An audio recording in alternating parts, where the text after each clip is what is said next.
એક મહત્વપૂર્ણ સમાચાર જૂનાગઢથી, જ્યાં ભવનાથ ભારતી આશ્રમના લઘુ મહંત ગુમ થઈ ગયા છે।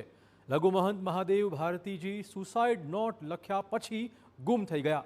આ સુસાઇડ નોટમાં અંગત મનદુખ હોવાનો તેમણે ઉલ્લેખ કર્યો હતો। મોડી રાત્રે 3 વાગે ગુમ થતા પોલીસને છેવટે જાણ કરી દેવાઈ છે। ભવનાથ પોલીસે અલગ અલગ ટીમ બનાવીને આ લઘુ મહંતની શોધખોળ શરૂ કરી છે।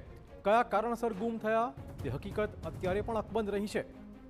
લઘુ મહંત મહાદેવ ભારતીજીની સુસાઇડ નોટ મળી છે, તેમાં અંગત મનદુખની વાતનો ઉલ્લેખ કરાયો છે।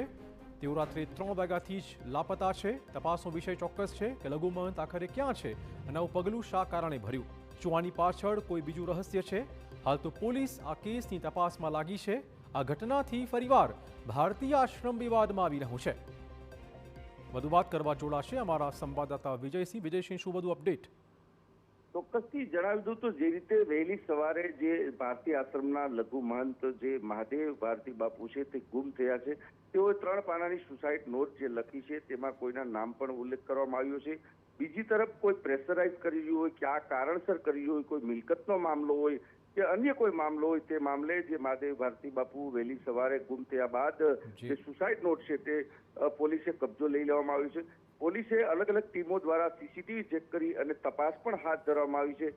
ચોક્કસપણે જણાવી દઉં તો જે રીતે સુસાઇડ નોટમાં જે નામનો ઉલ્લેખ કરેલો છે તે નામને લઈને પણ પોલીસ હાલ એ દિશામાં તપાસ કરી રહી છે કે આ કારણથી મહાદેવ ભારતીએ આ પગલું ભર્યું છે। મહાદેવ ભારતી જ્યારે આ બીજી વખત જ્યારે ગુમ થયા, અગાઉ જ્યારે આ ભારતીય આશ્રમના મહંત પણ જ્યારે ગુમ થયા હતા તેમાં પણ જ્યારે મિલકતનો મામલો આવ્યો હતો, ત્યારે આજે ફરીવાર જ્યારે લઘુ મહંત છે તે મહાદેવ ભારતી જ્યારે ગુમ થયા છે તે દિશામાં વધુ પોલીસ ચિંતિત બની છે। એક તરફ પરિક્રમા જે પ્રતિકાત્મક પરિક્રમા જે વહેલી સવારથી શરૂ થઈ છે, પોલીસ તેમના બંદોબસ્તમાં પણ રોકાયેલી છે ક્યાંક ને ક્યાંક। તો હજુ આ જે ઘટના જે આવી છે ભારતીય આશ્રમની તે બાબતે પોલીસે અલગ અલગ ટીમો બનાવી અને તમામ જે સીસીટીવી શહેરના ત્યાંથી મહાદેવ ભારતી પસાર થયા છે તે દિશામાં પણ તપાસ હાથ ધરવામાં આવી છે। સુસાઇડ નોટનો અભ્યાસ કરીને પણ પોલીસે એ દિશામાં તપાસ હાથ ધરવામાં આવી છે। ધન્યવાદ વિજયસિંહ, તમામ જાણકારી બદલ। તો હાલમાં પોલીસે ટીમો બનાવીને તપાસ શરૂ કરી છે, પરંતુ ચોક્કસ એક રહસ્ય અકબંધ રહ્યું છે કે કયા કારણસર લઘુ મહંત આ રીતે ગુમ થઈ ગયા છે।